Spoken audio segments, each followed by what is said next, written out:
إن الإسلام بدأ غريبا وسيعود غريبا كما بدأ طوبى للغرباء قيل وما الغرباء يا رسول الله قال الذي يحيون أمات الناس من سنتي أي الذي يمسكون بكتاب الله تعالى هنا يترك ويعمل بسنته هنا تكفي أي كما قال Rasulullah sallallahu alaihi wasallam. Bapak, Ibu, hadirin jemaah yang dimuliakan Allah Subhanahu wa taala. Ini hari pertama. Ya.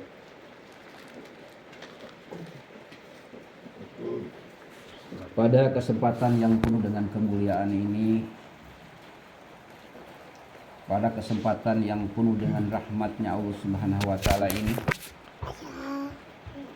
pada kesempatan yang mana pada saat ini Allah ampunkan dosa-dosa kita, tidak ada kata yang lebih layak, yang lebih pantas, yang lebih mulia, yang lebih istimewa, yang lebih baik kita sama-sama ucapkan hanya ucapan syukur kehadirat Allah Subhanahu wa taala dengan mengucapkan alhamdulillahirabbil alamin. Mengapa kita harus mengucapkan syukur kepada Allah Subhanahu wa taala? Karena Allah Subhanahu wa taala telah melimpahruahkan nikmat kepada kita, yang mana nikmat ini yang diberikan oleh Allah kepada kita ini melebihi daripada curahan air hujan yang Allah turunkan dari langit. Mengapa jemaah yang mulia, nikmat Allah yang Allah berikan kepada kita ini melebihi daripada curahan air hujan yang Allah turunkan dari langit? Karena berapa lama pun hujan yang turun ke permukaan bumi ini ada berhentinya. Sekalipun ini hujan yang pernah terjadi di zaman Nabi Nuh alaihissalam. Konon diberitakan dalam hadis Nabi Shallallahu alaihi wasallam bahwa hujan yang terjadi di zaman Nabi Nuh alaihissalam lamanya 150 hari. Allahu Akbar. Ini hujan tidak pernah berhentinya siang dan malam. Jadi kalau hitungan bulan, 5 bulan hujan tidak berhenti. Sehingga Nabi SAW katakan, sungguh setiap bercikan air hujan ini Allah sertai dengan satu malaikat. Tapi hujan yang terjadi di zaman Nabi Nuh alaihissalam, Allah tidak menyertakannya dengan malaikat. Sehingga yang biasanya fitrahnya air ini dari atas ke bawah, ini terbalik. Ini dari bawah ke atas. Allah. Sampai dalam Al-Quran diberitakan oleh Allah, maujun kal jibal. Ombaknya saja yang terjadi di zaman Nabi Nuh alaihissalam ini ombaknya ibaratkan gunung, sebesar gunung. Makanya yang mulia kata Nabi, sekalipun itu hujan yang pernah terjadi di zaman Nabi Nuh alaihissalam yang lamanya 150 hari berturut-turut siang dan malam tidak pernah berhenti, dan dengan kelebatan yang lebih lebat sebagaimana hujan-hujan hari ini, tapi dibandingkan dengan nikmat-nikmat Allah yang Allah berikan kepada kita, ini masih banyak nikmat Allah yang Allah berikan kepada kita. Mengapa demikian jemaah yang mulia? Karena yang namanya nikmat Allah ini tidak pernah berhenti. Nikmat apa yang tidak pernah berhenti yang Allah berikan kepada kita? Yaitu nikmatnya nafas. Seseorang andai kata umurnya 10 tahun, maka 10 tahun itulah nafasnya tidak pernah berhenti. Seandainya dia 20 tahun, seandainya dia 30 tahun, seandainya dia 40 tahun, 50 tahun, 60 tahun, 70 tahun, selama itu nafasnya tidak pernah berhenti. Ya. Belum pernah kita mendengar orang yang tidur nafas 1 jam berhenti. Seandainya nafasnya 1 jam berhenti, dia mati. Benar. Dan ini nafas merupakan satu kenikmatan yang Allah berikan kepada seluruh manusia. Ya. Dan tidak pernah diberhentikan oleh Allah Subhanahu wa taala. Maka Nabi mengatakan nikmat napas ini melebihi daripada cucuran air hujan yang Allah turunkan dari langit. Pernah Imam Ghazali rahmatullah alaih menghitung daripada setiap hidupan napas dan mengeluarkannya napas. Setelah dihitung oleh beliau, dalam kurun waktu 1 jam itu napas keluar masuknya tidak kurang daripada 180 kali hisapan napas. Tapi napas yang tenang ya, bukan napas yang capek. 1 jamnya 180 kali hirupan napas. Nah, orang yang sedang tidur itu sampai ngorok gitu tidurnya, itu napas itu ya, hirupan napas itu. Nah, napas itu 1 jamnya 180 kali hirupan napas. Kalau 1 jam 180 kali hirupan napas, kalau 10 jam berarti 1800 hirupan napas. Bagaimana kalau 10 tahun? Bagaimana kalau 20 tahun? Makanya ini napas ini, nikmat yang Allah berikan kepada kita ini tidak pernah diberhentikan oleh Allah Subhanahu wa taala. Seandainya Allah bersentimen kepada manusia, kata Allah, pokoknya oleh kamu manusia, setiap menghirup 1 kali napas, kamu sertai dengan 1 subhanallah. Ini tidak akan pernah terbayar di mayangnya. Allah. Jangankan yang 180 kali dalam kurun waktu 1 jam, yang 33 kali saja setiap sholat kadang dibaca, kadang enggak. Maka jemaah yang mulia, kita lagi dan lagi bersyukur kepada Allah Subhanahu wa taala, lagi dan lagi sampai diri kita tiada lagi. Karena begitu kasih sayangnya Allah kepada kita yang telah memberikan nikmat, yang mana nikmat ini terus dan terus Allah berikan kepada kita. Dan harapan Allah Subhanahu wa taala ini bagaimana diri kita bisa menghirup napas dan bisa mengeluarkan napas disertai dengan subhanallah, disertai dengan menyebut nama Allah Subhanahu wa taala. Maka jemaah yang mulia, di samping kita bersyukur kepada Allah Subhanahu wa taala, bersyukurnya juga kita diri kita yang mana hari ini Allah jadikan manusia yang beriman. Yang mana Nabi katakan sungguh diberikan nikmat iman, nikmat Islam ini nikmat yang Allah berikan kepada manusia yang khusus. Ya. Dalam hadis diberikan oleh Nabi, innallaha yuti dunya liman yuhib wa liman la yuhib. Sesungguhnya Allah berikan ini dunia, berikan ini harta, kekayaan, jabatan, sandang pangan. Allah berikan kepada orang yang dijadikan kekasih-kekasih Allah. Bahkan Allah berikan juga kepada orang yang menjadi musuh-musuh Allah. Dunia diberikan kepada orang kafir, bahkan diberikan kepada orang beriman. Tapi Nabi katakan, wala yutidina illa liman yuhib. Dan Allah berikan ini agama, berikan ini iman, berikan ini la ilaha illallah. Hanya kepada manusia yang dicintai oleh Allah Subhanahu wa taala. Ya. Yang sekalipun itu anaknya Nabi, yang mana Nabi Nuh alaihissalam punya beberapa orang anak. Yang 1 orang anaknya ini yang namanya Kan'an, sebagian ulama menjelaskan Kinaan. Dia seorang anak Nabi, dibimbing oleh Nabi, dibesarkan oleh Nabi, dicintai oleh Nabi. Tapi karena ini Kan'an, diajak untuk agama 950 tahun, tapi dia tidak dicintai oleh Allah. Dan akhirnya dia tidak mau mengucapkan kalimah iman, kalimah la ilaha illallah, dan dia mati dalam keadaan kafir. Yang pada itu anaknya Nabi. Bagaimana keadaan beradaan daripada bapaknya Nabi Ibrahim alaihissalam sebagai Nabi Khalilullah, Nabi yang menjadi kekasih Allah. Beliau punya seorang bapak namanya Ajar, dibesarkan, dicintai, disayangi, bahkan dicintai oleh Nabi Ibrahim alaihissalam ini Ajar. Bahkan diajak oleh Ajar kepada Islam, tapi karena tidak dicintai oleh Allah Subhanahu wa taala, sekalipun bapaknya Nabi, jemaah yang mulia, dia mati dalam keadaan kekafiran. Begitupun bagaimana keberadaan junjungan kita Rasulullah SAW sebagai Habibi Rabbul Alamin, Sayyidul Awwalin, dan beliau seorang kekasihnya Allah Subhanahu wa taala, penghujung daripada nabi-nabi. Maka jemaah yang mulia, beliau punya paman namanya Abu Thalib yang ikut membesarkan beliau, yang mencintai beliau, yang simpati kepada dakwah beliau, yang membela beliau dan dicintai oleh baginda Nabi sallallahu alaihi wasallam. Tapi ini Abu Thalib sekalipun pamannya Nabi, tapi karena tidak dicintai oleh Allah Subhanahu wa taala, dia mati dalam keadaan kafir. Dalam keadaan tidak jadi orang beriman. Hari ini diri kita yang begitu jauh dengan Nabi, baru katanya hadis dan Al-Quran menjelaskan kepada kita.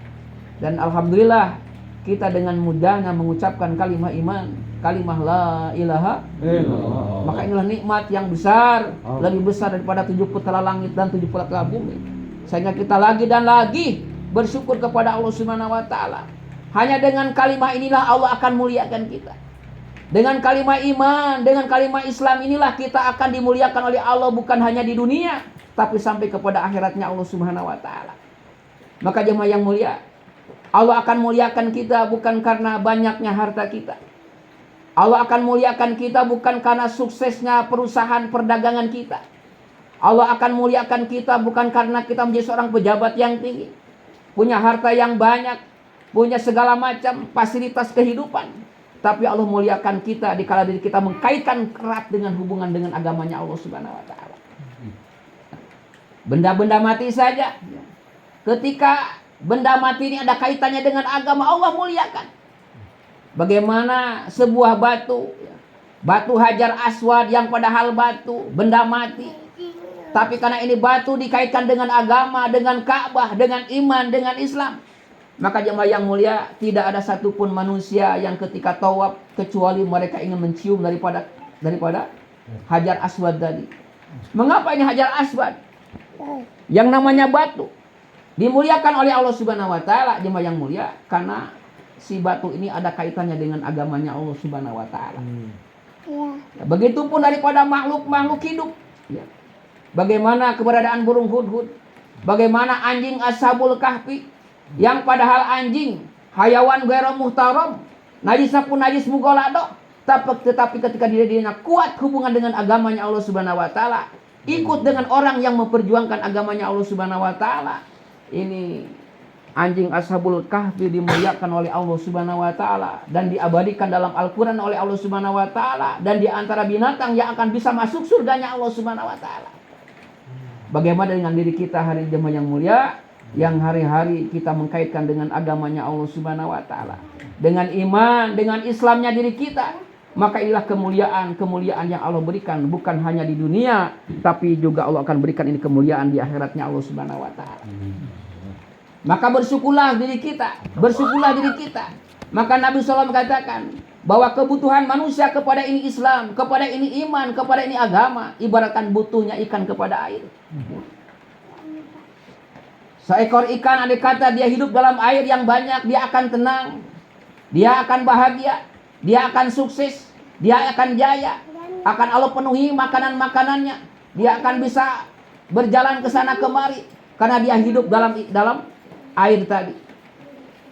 Begitupun manusia jemaah yang mulia, ketika manusia hidup dalam agama, laksanakan perintah-perintah Allah, salat, baca Quran, zikir, zakat, puasa, haji, kemudian keluar di jalan Allah Subhanahu wa taala, hidup kita akan sebagaimana hidupnya ikan di dalam air. Hidup kita akan banyak ketenangan-ketenangan, akan banyak kebahagiaan-kebahagiaan. Bahkan hidup kita akan lebih banyak meluangkan waktu untuk agamanya Allah Subhanahu wa taala. Sampai Allah menggambarkan dalam hadis qudsinya, kata Allah Subhanahu wa taala, ya ibadi, wahai hamba-hambaku, tafarraq li ibadati, luangkanlah oleh kalian waktu untukku, kata Allah. Untuk berzikir, untuk baca Quran, untuk bertahajud, untuk bersalawat kepada Nabi, diluangkan waktu kita. Maka Allah katakan, amla'a qalbaka ginan, sungguh akan aku penuhi hati kalian dengan banyaknya ketenangan, akan banyak kedamaian, akan banyak ketentraman, akan banyak kebahagiaan. Bahkan kata Allah Subhanahu wa taala, wa amla'a yadaka rizqan, dan akan aku penuhi dua tangan kalian dengan banyaknya rizki. Jadi kalau kita sempurna amalkan agama, dunia pun akan datang kepada kita. Sempurnakan agama sebagaimana ikan di dalam air. Airnya banyak, maka makanannya pun akan banyak.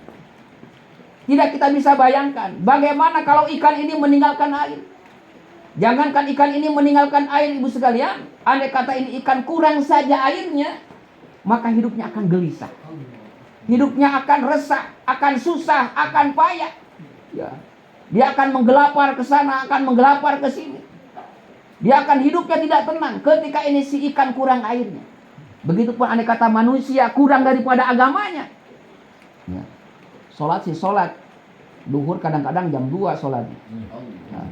Asar sholat sih sholat, tapi sholatnya kadang-kadang jam 5. Maghrib kadang-kadang jam 7, Isya kadang jam 9, kadang disatukan dengan subuh.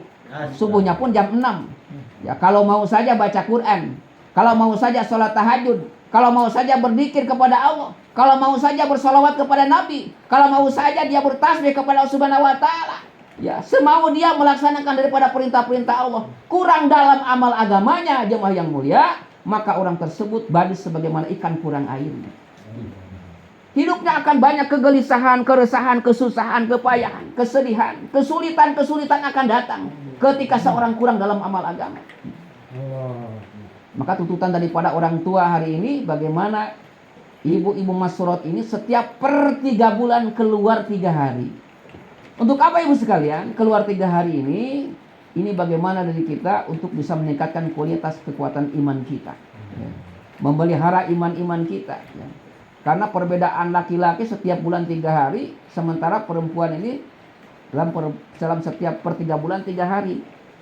Karena kalau laki-laki ini banyak keluar akhirnya banyak maksiat. Sehingga tuntutan laki-laki ini setiap bulan 3 hari. Sampai masih kita mengatakan sekarang harus 10 hari dalam setiap bulan. Mengapa? Karena kita lebih banyak maksiat kepada Allah. Karena ketika kita banyak bermaksiat kepada Allah, iman kita akan lemah. Ketika iman kita lemah, kita sulit melaksanakan perintah-perintah Allah. Akan sholat sulit, bertahajud sulit, untuk baca Quran pun sulit, untuk bertasbih pun susah, begitupun untuk bersedekah pun susah, bahkan untuk keluar jalan Allah pun menjadikan suatu beban yang berat. Ya. Ketika datang perintah-perintah Allah, orang-orang yang lemahnya iman akan merasa terbebani, Bu sekalian. Sekarang harus 40 hari. Boleh abang 40 hari asal di rumah 5 juta saja. Imannya lemah, istri kita pun. Iman istri pun lemah, diri kita pun lemah, semuanya menjadi lemah. Mengapa jemaah yang mulia? Karena kita ini kurang dalam amal agama kita. Yang biasanya nisab minggu ke-4, sekarang jadi pindah minggu ke-5. Kadang-kadang minggu ke-7. Masya Allah. Kelewat. Iman kita lemah ketika kurang amal agama. Tahajudnya pun kurang. Makanya hari ini aneh kata di kita banyak keluh kesah dalam kehidupan ini. Kesulitan datang kepada diri kita, ibu sekalian. Masalah-masalah timbul kepada diri kita. Ujian-ujian pun bertubi-tubi kepada kita datang. Karena diri kita mungkin banyak kurang mengamalkan agama. Apalagi seseorang aneh kata meninggalkan daripada agama. Ibaratkan ikan telah meninggalkan daripada air. Kita bisa bayangkan hari ini banyak orang yang hartanya banyak, uangnya banyak, rumahnya bagus, jabatannya tinggi, tapi hidupnya keluh kesah gelisah. Sampai dia bikin villa-villa di gunung-gunung, mencari kedamaian, ketentraman. Mereka tidak betah di rumah-rumah mereka. Mengapa? Di rumahnya tidak ada amal agama, tidak ada sholat, tidak ada Quran, tidak ada zikir. Ya. Ibaratkan ikan di dalam sebuah akuarium. Akuariumnya bagus, ditetes dengan bunga-bunga plastik. Bahkan harganya pun mahal, ikannya pun ikan arwana, tapi tidak ada airnya. Kita bisa bayangkan bagaimana ikan dalam sebuah akuarium yang besar, tapi tidak ada airnya. Hidupnya akan mati, akan gelisah, akan susah, akan payah. Hidupnya akan binasa. Begitupun manusia. Andai kata manusia hari ini meninggalkan perintah-perintah Allah. Hari ini ibu sekalian, begitu banyaknya orang yang meninggalkan perintah-perintah Allah. Sudah banyak orang yang tidak sholat. Sudah banyak orang yang meninggalkan Al-Quran. Ya. Dahulu orang tua kita, nenek moyang kita, setiap malam Jumat, malam Selasa, di rumah-rumah mereka ramai dengan bacaan Quran. Surat Kahfi dibaca, Waqiah dibaca, Ar-Rahman dibaca, Hamim Sajdah dibaca, Ad-Dukhan dibaca, Tabarok dibaca, Yasin dibaca. Quran dibaca di rumah-rumah mereka. Sehingga setiap malam Jumat, malam Selasa, ramai di rumah-rumah baca Quran. Keberkahan pun Allah turunkan. Tapi kalau hari ini kita dengarkan bagaimana keberadaan di rumah-rumah kita, ibu sekalian. Apa yang kita dengar setiap malam Jumat, malam Selasa di rumah kita? Yang ada sinetron, dangdut mania, dan sebagainya. Ibu sekalian, sehingga keberkahan hari ini dicabut dari rumah-rumah kita. Maka ibu sekalian, mengapa diri kita ini dilibatkan untuk keluar Masrot? Agar bagaimana diri kita bisa mengamalkan daripada perintah-perintah Allah. Bisa mengamalkan apa yang kita amalkan di sini. Karena kehidupan kita akan bahagia di saat diri kita mengkaitkan dengan agamanya Allah Subhanahu wa taala. Allah akan muliakan diri kita. Maka Allah akan amla'a yadaka rizqan. Bahkan Allah akan penuhi tangan-tangan kita dengan rizki dari Allah Subhanahu wa taala yang berkah. Tapi kata Allah Subhanahu wa taala, wala tubaidni, jangan coba-coba kalian menjauh daripada aku. Kalian menjauh daripada perintah-perintahku. Ya. Sudah tidak keluar lagi 3 hari. Sudah tidak keluar lagi 40 hari. Apalagi 4 bulan. Nisab pastoral setiap per 3 bulan pun sudah tidak lagi. Ibu sekalian, kata Nabi, amla'a qalbaka fakron, akan aku penuhi hati-hati kalian dengan banyaknya kegelisahan, keresahan, kesusahan, kepayahan, kesulitan. Bahkan kata Nabi SAW, kata Allah Subhanahu wa taala, wa amla'a yadaka syuglan, akan Allah penuhi tangan-tangan kalian dengan kesibukan-kesibukan yang tak ada nilainya di hadapan Allah Subhanahu wa taala. Yang aja mah yang mulia, tidak terasa waktu kita lewati. 1 hari, 1 minggu, 1 bulan, 1 tahun. Umur kita sekarang sudah 40 tahun. Kalau kita diajak mati, kita tidak siap untuk mati. Mengapa? Ya? Karena kita bekalnya belum ada, masih sedikit.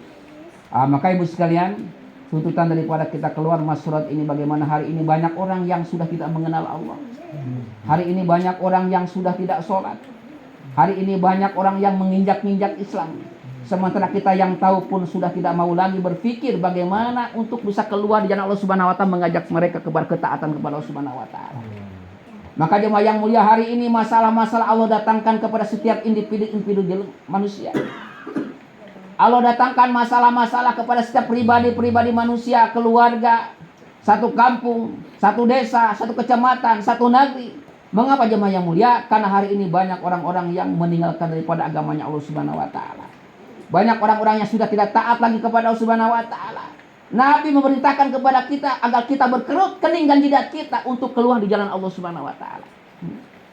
Hari ini manusia ibaratkan ikan yang bergelepar keluar daripada air. Mereka kehausan, ikan ini kehausan, ikan ini kelaparan. Hari ini banyak orang yang kehausan dengan agama.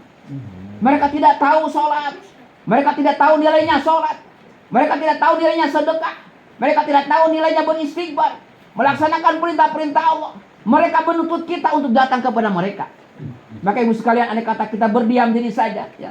Kita di rumah makan-makan, daging sapinya ada, sop sapinya ada, ayam kampungnya ada, ayam negerinya pun ada, makanan segala cukup di rumah kita. Ada orang yang datang kelaparan ke rumah kita, minta kepada kita, kita berdiam diri saja, tidak mau menolong mereka, tidak mau ngasih makanan kepada mereka. Kita dikatakan zolim, ibu sekalian. Tapi lebih zolim lagi dikala manusia menggelepar karena tidak ada agama. Sementara kita enak-enak aja sholat di rumah, berzikir di rumah, baca Quran di rumah, bersolawat di rumah. Sementara di luar manusia jauh daripada Allah Subhanahu wa taala. Seandainya ibu-ibu sekalian tidak mengizinkan suami-suaminya, tidak merindukan suami-suaminya keluar di jalan Allah, ibu orang-orang zolim di hadapan Allah Subhanahu wa taala. Masa ibu sekalian, kita mendengar man ra'a munkaron falyughayyir biyadi. Ya. Apabila diri kita melihat satu kemungkaran, maka kita rubah dengan tangan kita. Seandainya ibu-ibu sekalian pas keluar dari rumah melihat bapak kita, ibu kita sedang diinjak-injak oleh orang-orang kafir, sedang diinjak-injak oleh orang-orang yang tidak taat kepada Allah Subhanahu wa taala. Ibu kita menjerit, bapak kita pun menjerit minta tolong kepada kita. Bagaimana sikap kita sebagai seorang anak yang telah dikandung oleh ibu kita, yang telah dilahirkan oleh ibu kita, yang telah ibu kita membesarkan kita, yang dimana ibu kita ketika melahirkan bukan hanya ribuan tetes darah yang dikorbankan, bahkan nyawanya pun ditaruhkan. Kita mengatakan biarkan saja dia diinjak-injak oleh orang lain, nanti akan saya tolong bulan Agustus saja. Ibu sekalian, seperti itu hari ini. Kalau kita melihat daripada agama diinjak-injak oleh orang-orang yang tidak taat kepada Allah, sementara kita tidak keluar di jalan Allah Subhanahu wa taala, suami kita mau keluar di jalan Allah. Ketika suami kita mau keluar di jalan Allah, dia pun atas hidayah dari Allah, kita pun melarangnya. Kita pun tidak membolehkannya. Maka kita bukan hanya dikatakan wanita-wanita zalim, bisa mungkin kan dikatakan orang-orang yang menentang daripada perintah-perintah Allah. Maka ibu sekalian, bagaimana ibu sekarang hari ini dikeluarkan 3 hari masturat untuk berpikir bagaimana mendorong suami untuk keluar di jalan Allah Subhanahu wa taala. Udah akang mengenah keluar di jalan Allah, udah harga sapoe 3 kali. Apel dipangmawakeun, anggur dipangmawakeun. makan kari makan, enak akang mah di luar. Sementara saya di rumah makan dengan ikan asin, kadang-kadang jeung sambal tarasi, kadang-kadang duit ke menang nginjom. Akang mangeunah budak kering di luar. Wah, ibu maripu. Akang mangeunah. Ibu sekalian, mengapa dibegitukan oleh Allah Subhanahu wa taala yang ditinggalkan? Ini ibu sekalian untuk supaya menjadi hujah buat ibu-ibu sekalian. Dikala ibu nanti dituntut oleh Allah, ibu akan menjawab, ya Allah, dulu pernah saya ditinggalkan oleh suami saya 4 bulan 40 hari. Sampai saya kelaparan, sampai anak saya sakit, sampai saya kurang minum, kurang makan, sampai saya hidup gelisah hari-hari karena kekurangan daripada makan. Masa saya sekarang tidak diselamatkan karena pengorbanan suami saya. Maka ibu sekalian, dengan pengorbanan tadi, kita pun, ibu pun akan diselamatkan karena ada hujah bahwa ibu pun pernah korban dalam agamanya Allah Subhanahu wa taala. Jadi bukan begini ibu sekalian, oh gak akan keluar 4 bulan kudu sarua jeung di imah bekelna akan 2 juta, di imah mah kudu 6 juta. Ibu sekalian, itu hal yang tidak baik sebetulnya. Padahal andai kata ibu dikasih berapa saja, terima saja. Yang mencukupkan bukan uang, tapi Allah Subhanahu wa taala. Dan untuk apa ibu sekalian dibegitukan oleh Allah Subhanahu wa taala? Agar ibu ketika nanti dituntut oleh Allah, ibu pun punya hujah bahwa saya, ya Allah, dahulu pernah ditinggalkan oleh suami saya 4 bulan. Saya dulu pernah ditinggalkan oleh suami 40 hari. Saya banyak kekurangan. Ya Allah, apakah kau tidak akan menerima pengorbanan saya yang telah korban untuk daripada agamamu? Maka ibu sekalian, ini penting bagi ibu sekalian untuk meningkatkan kualitas pengorbanan ibu sekalian. Dan Allah akan muliakan ibu sekalian bukan hanya di dunia, tapi sampai akhiratnya Allah Subhanahu wa taala. Mengapa demikian ibu sekalian?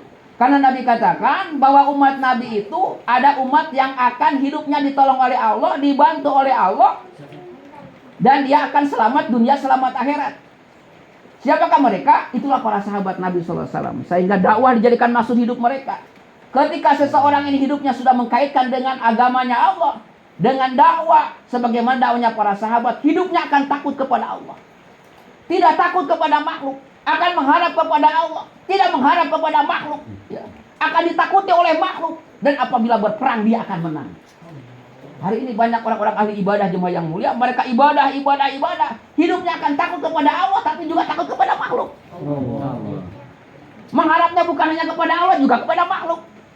Tapi tidak akan ditakuti oleh makhluk. Ketika dia berperang, dia akan kalah. Apalagi umat Islam yang nomor 3 jemaah yang mulia, bagaimana hidupnya? Mereka hidupnya mengaku orang Islam tapi meninggalkan Islam. Tidak taat kepada Allah. Hidupnya tidak takut kepada Allah, akan takut kepada makhluk, akan menggantungkan diri kepada makhluk. Dan akan dihinakan oleh Allah, juga akan dihinakan oleh makhluk. Maka bagaimana dari ini kita, bagaimana menjadi seorang pejuang-pejuang agamanya Allah Subhanahu wa taala sebagaimana para sahabat radhiyallahu anhum. Maka pentingnya perkara ini ibu sekalian, kaitkanlah dengan erat diri kita dengan agama. Karena Allah akan muliakan kita di saat diri kita, waktu kita, harta kita dengan agamanya Allah Subhanahu wa taala. Boleh yang hadir di taskil, kemudian